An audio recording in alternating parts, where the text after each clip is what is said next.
Yeah, I'm working on it. Slowly trying to get them decals off. Now, we got some new tools. That's right, Andrew got tools now. We have a box. We bought an angle grinder, as y'all can see. This is the 20-volt angle grinder by Craftsman. This is what it looks like. Gotta put the blade on now.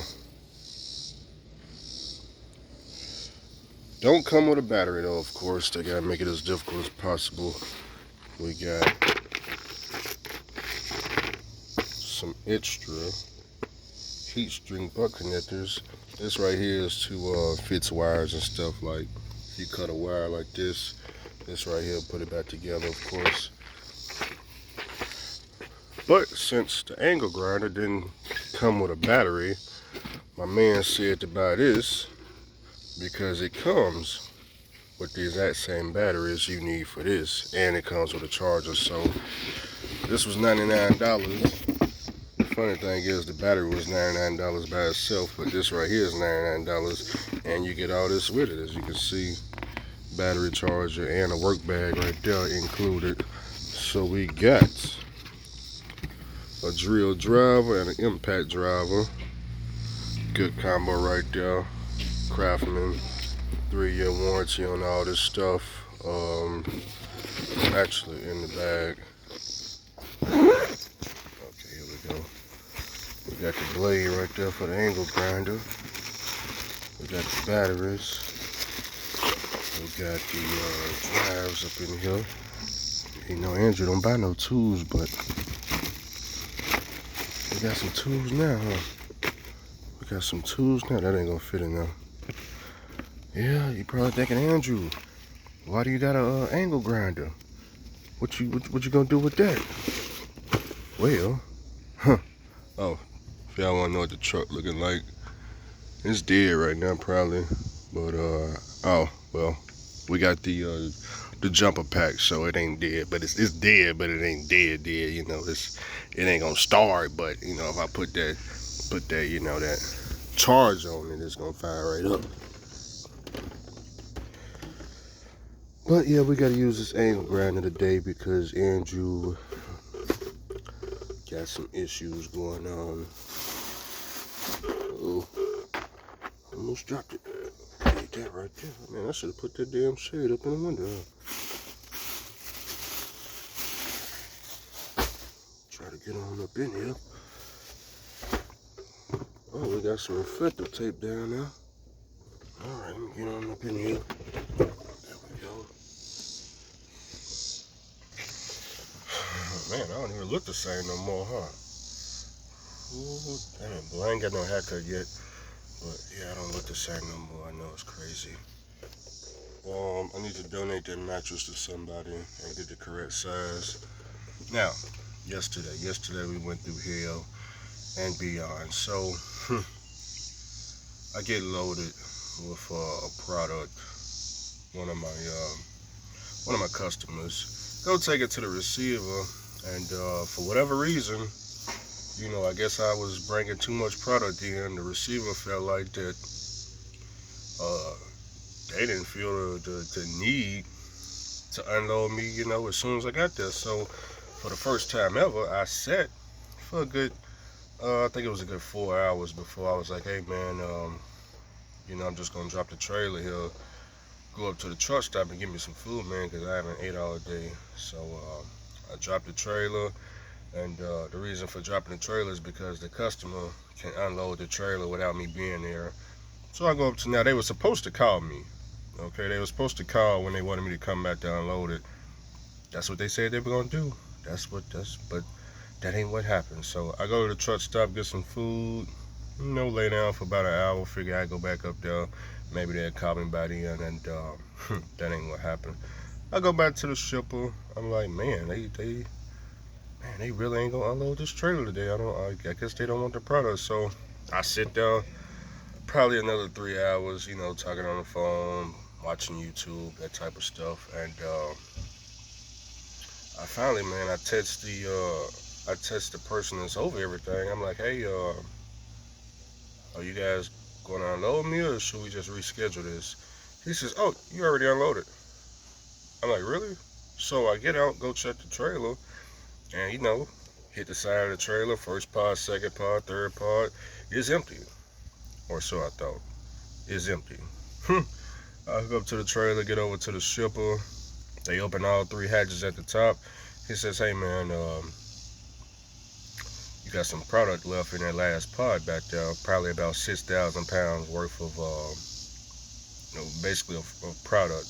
And I'm like, man, I guess the shipper didn't finish, the receiver didn't finish unloading the back of the trailer. I guess they thought it was empty. So I said, man, just top load on top of it, same product, because I already drove 3 hours to get to you. He said, nah, man, we can't, we're not going to be able to do that. We're not going to top load. And not only are we not going to top load, we really don't want to see you back again because here you are, you came in here with this 1981 trailer and it's been a problem. Yeah, we know how much we've been paying you for the loads and it's really been a problem seeing you. We know all this equipment is paid for, so, we're going to have to reject you because, number one, you just came up in here with a product on the trailer. That's number one. Number two, our chute, the chute that drops down to load the trailer, we can't even connect it to your trailer because you got some type of metal sticking up back there. And yeah, it's just a headache that and then on top of that, you got these old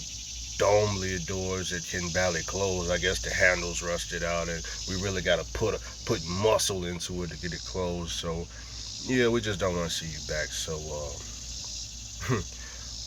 yeah, we don't want to see you back. So, okay. I said, yeah, no problem because they told me that the account was ending at the end of the month anyway. So I'm like, okay, well, it's already like July 22nd. I'm like, well, I just go take the product back to the receiver. I was gonna just dump it all over the street somewhere, but I said I just take it back to the receiver because I gotta go past them to get back to the house. So I'm driving. They hit me back. They said, hey man, so you got another trailer that can, come bring us some more loads? I'm like,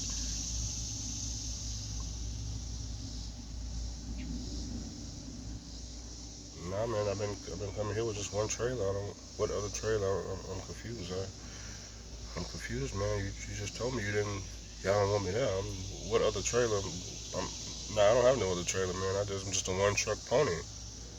Just a one truck pony. I don't understand. So they said, all right, well, So I come home. I didn't even go to the receiver. I just dropped. I just kept went on to the house. So the product is still in the trailer as of right now. So I come to the house, and obviously a day goes by.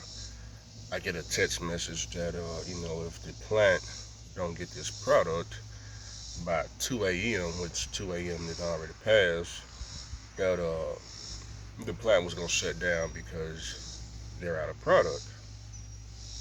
Mm-hmm. Mm-hmm. Is that right? Is that right now? Now this is the receiver that's gonna shut down. The shipper and the receiver, two different things. The shipper don't want me back. The receiver, of course, they we don't have no problems with the receiver. But like I told the receiver, the shipper don't want me back. So nah, ain't nothing I can really do. I mean, I tried to get them to call up there and do something. I don't know. They said, yeah, man. They said, man, yeah, you can't come back, man. You came in there with that product and something about some metal sticking up on your trailer, so they don't want to load you, man. But we really need that product. And I said, well, you know what? You say the plant finna shut down by 2 a.m., huh? Is that right? Now, I got another trailer.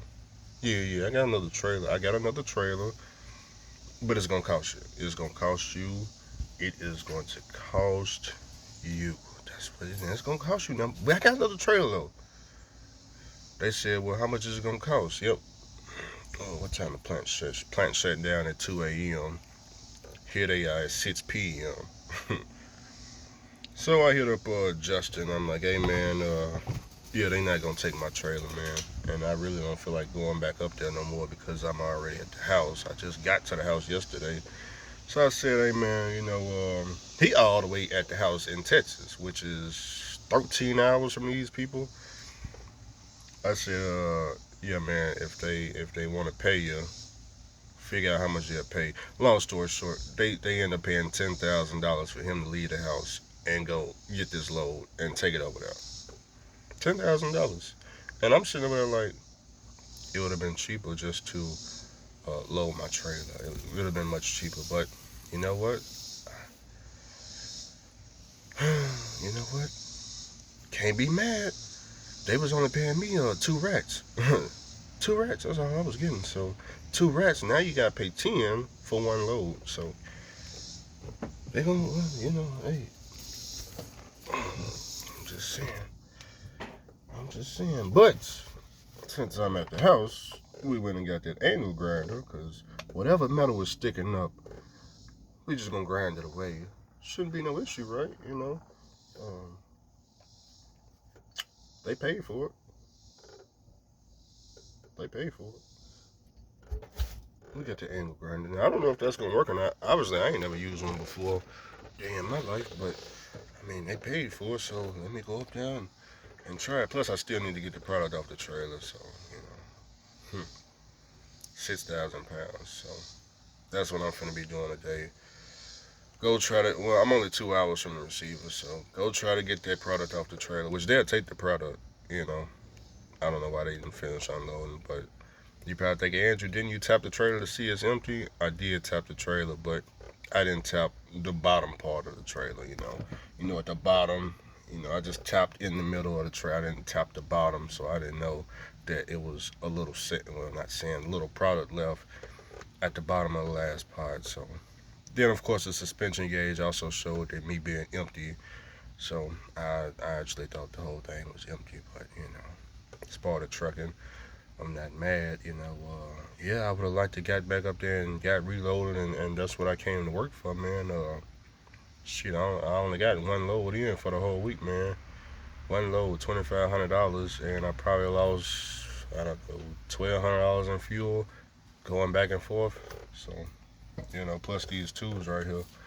So, I'm finna go and try to get this product off the trailer, angle grind, whatever the metal is. I haven't personally seen what they talking about on the third part about it not the chute getting hung up. I don't know what's going on.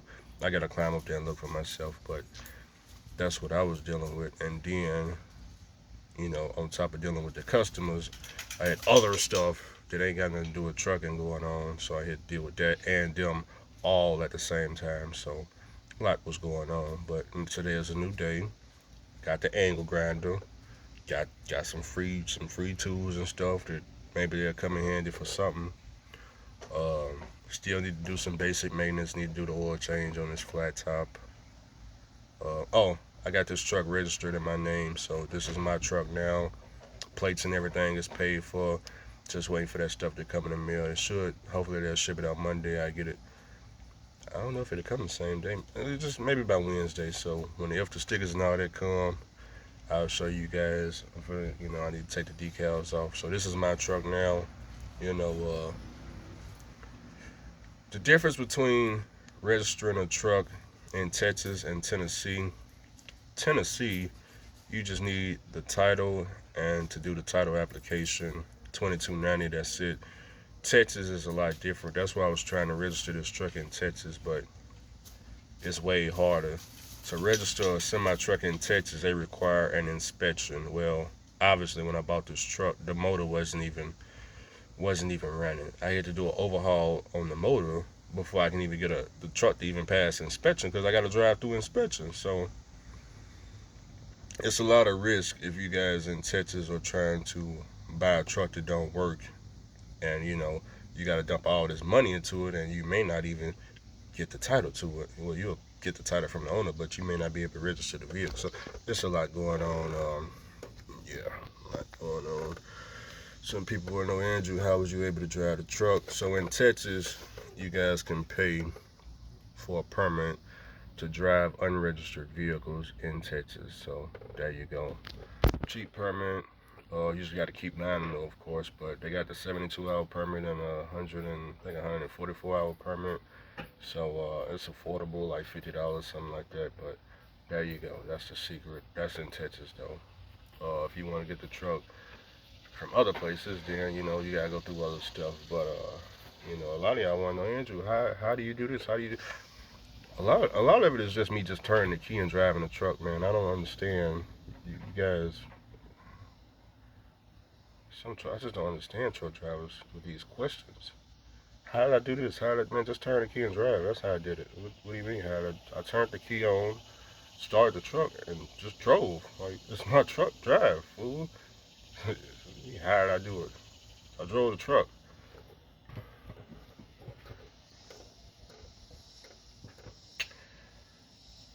What else? Oh, a lot of emails coming through. A lot of people want to know, can they lease on to me? I'm not leasing on any equipment. It's already hard enough to find work for the people that's already, working for me now. What I do not recommend is, well, for me, I'm not spending any money whatsoever with this trucking industry. I don't want to spend a dime right now. I don't want to buy a truck. I don't want to buy a trailer. I don't want to invest no money into it. Because it's not looking too good. It ain't been looking good all year. So, yeah, you see me put some money up here and now, but you don't know what I did to get you don't know what's going on off camera. So, you know, what I did to get this truck worked around that time, but it ain't gonna work right now. So, you know, um, you know, I'm not spending no money in this trucking industry, at least not right now. Fuel is still high, rates are still low. Uh, you know, you guys are watching, YouTube stories. You're seeing these big, what do you call these? Rate cars. You're seeing the big rate cars. You guys don't know half of those rate cars. I'm not even a driver for a lot of those rate cars. It just depends on where my drivers are in the world. A lot of those rate cars be theirs, not mine. I've been on a dedicated account for the last 2 weeks. Same shipper, same receiver. That's all I've been doing. I only took one load to Denver, Colorado. That was my rate card. Okay, so you know, Andrew, well, are they really paying that much for loads? I mean, you guys, you guys don't. It's like you gotta learn trucking, guys. You gotta learn trucking. Okay. Uh, I got a motor carrier. I have to find my own work. I don't have a Rob Lowe. I don't have a brokerage. I don't have a bunch of people looking for loads for me. I do this all on my own. Okay. You guys got to do the exact same thing. I don't know. I mean, however you guys find loads is the same way that you're going to have to find loads for yourselves. And when you find them, you got to tell the customer or the broker how much you want to run them for. It's not like I went on some load board and it just had, $11,000 wrote on it and I just clicked, what do you do? Click the send the rate con and however you do it on DHC load board. That's not what's going on over here. Then you got to convince them to even pay you that much. Why should we pay you that much? Are you a lease driver? Because if you're a lease driver, man, I don't understand why I should pay you this. You got to move this load no matter what. Oh, you at the house would pay for equipment and I gotta actually pay you to roll up out of bed. Oh, that's a different situation. Okay. Oh, just ask Mario. Mario's still calling. I'm in Tennessee. He need me to go to San Antonio. I'm not going to San Antonio, Mario. I'm not going to San Antonio. You need to get that guacamole sauce up. But come on, man. From here to there, back up there. Is there a lot of pneumatic loads available for everybody that want to run to pneumatic? Man, look, the whole entire industry is bad, man. Look, it's bad in the oil field. It's bad outside the oil field. The rates are better because there's less of y'all around, but everybody's looking to rush into this, and I'm looking to get up out of it, okay? I've been looking to get up out of it. I left the oil field because I already know what's going on in the oil field. They still down in one well over there with my customers, both customers. So you ain't got to tell me you over there in Streetport suffering. I already know. That's why I'm not there. I already know. Now. A lot of people, Andrew, should I go out, get the trailer, get the pneumatic trailer, and do what you doing? I mean, if you want to take that type of risk, then go right ahead. Just make sure like the people that message me say, hey, Andrew, man, I got this Freightliner with this Mercedes, man. Who's your mechanic? You out of business. Yeah, you didn't really made a horrible business decision if you thought you was finna buy a truck with a Mercedes and your plan was to ask me where my shop was at. That is a horrible business decision. You just out of business. I recommend you just selling the truck, taking it to auction or something. I don't know, because I don't even get that type of information out. So, but Andrew, that could really nah, because I didn't have my stuff worked on out of shop. My engine got rebuilt in somebody's backyard. That's how my engine got rebuilt. I didn't go to no shop. So I don't know what to tell you, man. My engine was rebuilt in the backyard of somebody's house. They did an awesome job and charged me almost no money to do it. Okay, but I can't have you guys showing up to his backyard. I mean, it is what it is. With this trucking, it's gonna always be a problem with this trucking. Every day it's a problem. Every day is something. Every day. We don't know if we're gonna have work tomorrow, next week. All we know is that if we would have had truck and trailer notes, house note, mortgage, car notes, insurance, we'd be out of business a long time ago. Long time ago. We only in business because we don't owe anybody nothing. I told all my drive. They already know, hey man, look, gotta take whatever we can find, because there might not be no work tomorrow, man. Nothing is guaranteed, man. With this pneumatic stuff, work is not just everywhere. It's not everywhere you look like that. That's not how it work out here in this pneumatic. But when we find some work, you better get to working. You better get to working, because it's only temporary. Okay, so me, I got to find some work right now. This account coming to an end. I don't know what I'm finna do next. I gotta get out here, make some phone calls, and figure out what I'm finna do next. And I don't. It's not like I did pneumatic OTR with some company and I just know where all the shippers and receivers and stuff like that is. I don't. I'm figuring it out too. Okay, I thought about going company with one of these pneumatic companies. Companies just do it for a whole month. See what I can learn. See where they go pick up, ship up. What type of product.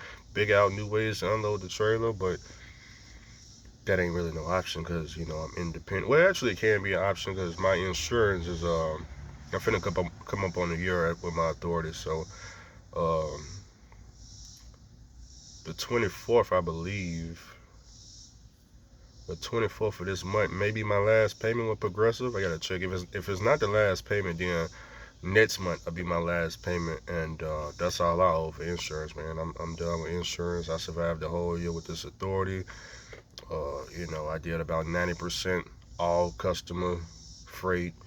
10% is, all, networking outside the customer base, dealing with the brokers. It's not really good. I mean, like I said, man, I worked with 3 brokers. That's it. Well, I mean, I worked with more than 3 brokers. Well, no, I talked to more than 3 brokers. I only ran loads for 3 brokers. The first 2 brokers already cut us off, you know. Yeah, already cut us off. Well, number one is he's still calling back Mario. Mario's still calling me, but he cut us off is the point. The third broker is who we're working with now. I talked to him yesterday, man. I told him, hey, man, look, I got these trucks. He gonna try to see what he can find, because the reason why I got to use a broker outside of the oil field is because, like I said, I don't know what work is at for this stuff. I have no idea, no idea. So, and it's not just brokers just laying around, what you can call them. You got to go out and find somebody that brokers this type of freight, which that right there of itself is hard to find. When you find them, do not go kissing their ass, man. Do not kiss their ass. Please do not kiss their ass. The broker knows that we do not move out the driveway unless you got the bag. He said, Andrew, I got this load, 9,000, not good enough. It ain't, nope, it is not good enough. It ain't good enough. Where is it going? It ain't good enough. They hit me up, what was that, 3 days ago? It was, nah, that was yesterday. Yeah, they hit me up yesterday. They said, hey man, we got this truck up in Iowa that broke down. He was taking the load to New Jersey. Can you go up there and rescue it for this carrier? I said, look here, man. They wouldn't even give me the rate that I wanted to take that load from Iowa to New Jersey, and now they calling me to come rescue the load. I'm in Tennessee. I don't even know how far Iowa is from here, but man, when I was up in the area I was in, I was closer to that load. I was gonna go pick the load up if the price was right, but They told me something so cheap. I was like, man, I don't even know who they gonna get to run this load. But obviously they found somebody. And if the truck broke down, man, he must must be in one of them 1940s or something. I don't know, man. Must have been somebody with some ultra low cost operation for what they was offering. I'm like, man, you got to pay tolls and do I got to cross the George Washington Bridge? I don't think so, but man, mountains. I don't know, man. I don't know, but don't call me asking me if you can rescue the load unless you, man. I can do it now. We can make it happen. We can make it happen. Oh, we can make it happen. We can go up to Alba and we can make it happen. We can rescue all that, and then when I deliver the load, I'm pretty sure you want me to drive back to Alba to take them their trailer back. We can make it happen. But my God, it's gonna cost you so. Huh.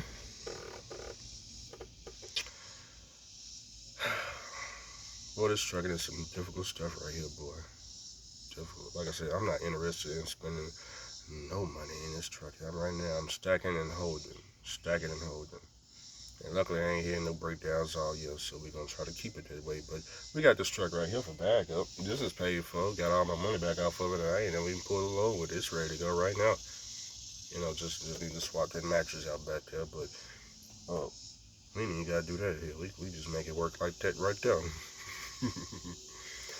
Anyways, man, yeah, man, I'm debating, like I said, if I'm gonna go and take the rest of this load back to the receiver, get this off my trailer.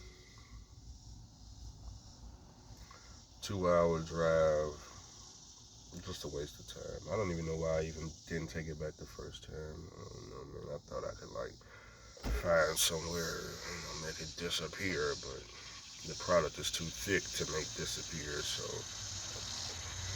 you know, we need to do something else, man. We need a cattle hauler trailer or a tanker with a hazmat placard on it. We need man. We need something super special as I need, man. Oh, that's another thing I would recommend with this trucking. If you're a motor carrier, get more than one trailer, and I don't mean get the same types. I mean get a different type of trailer, man. You know, it would be good to have like you know, pneumatic tanker and maybe a flatbed or a pneumatic tanker and a refill, a pneumatic tanker and a drive, just something else that you can swap into until you find work for the other trailer. Cause when it ain't no work, you're gonna be sitting. You know, you're gonna be sitting. That's what happened in the oil field, man. A lot of times we didn't have no work. I was just sitting in the truck, paying for hotel rooms. Man, I said, man, you know what, man, this ain't even worth it. I don't even have to be here. You don't have no work. I don't even have to be here. So I looked at that interstate, man. After about a week, I said, man, you know what? I'm tired of these suit and tie guys with all these lies talking about they got all this work coming. And I done been in the oil field 5 years. I've been in the oil field longer than these suit and tie guys, man. What's gonna happen is we gonna give you the Monday, and if we don't hear nothing, if this truck ain't loaded by Monday, don't worry about calling my phone no more. You ain't got to worry about all that no more. Come Monday, you ain't gonna see nothing but black smoke all over the interstate. Man, what the hell is that? That's Andrew getting the hell on up out of here.